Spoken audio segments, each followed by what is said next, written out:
Okay, forgive the shakiness because I don't have my stand or anything to hold my phone, so I'm gonna do this one-handed. But I've got some old wax. Some of it is really nasty and kind of eaten by wax moths.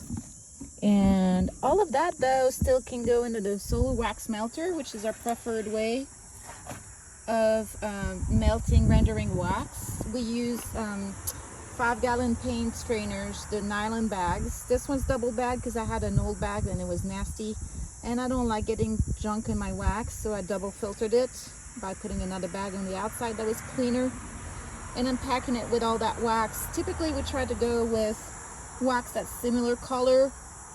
If it's like this dark, we will make a batch just for that. But in this case, these sections of dark comb I'm saving and freezing for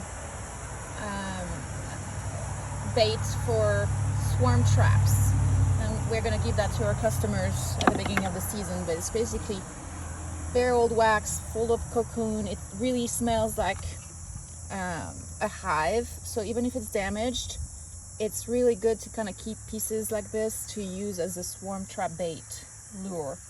And then so I'm gonna scrape all that off, cocoons and everything, into my filter, and then I will put it in the solar wax melter that's over there. And this is what we get at the end when we're done and it's been rendered.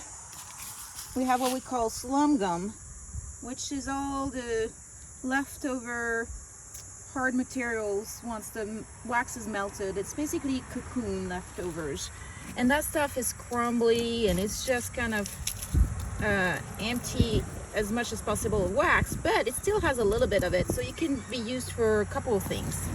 It can be used for smoke or fuel in small quantities when you get started to get a really good flame, and then it can also be used as a swarm bait, but it has to be kind of boiled into wax basically, or infused into wax first, and that's the wax that you're going to use. You're going to basically perfume it with that smell of hive, and you can reuse that way. The other thing you can do is, if you're done with it completely, you can put it in the compost. It will decompose really readily, and this way nothing is lost.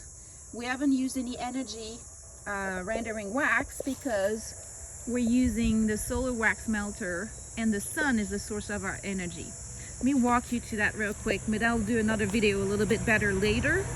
This is a simple wax melter that we designed along with the person that's helping us with our hives, making our hives for us, because we're just kind of, we've designed this with Dwayne, our friend, because we wanted something that would be easy and cheap to make. So basically what we've got here, when it's set properly,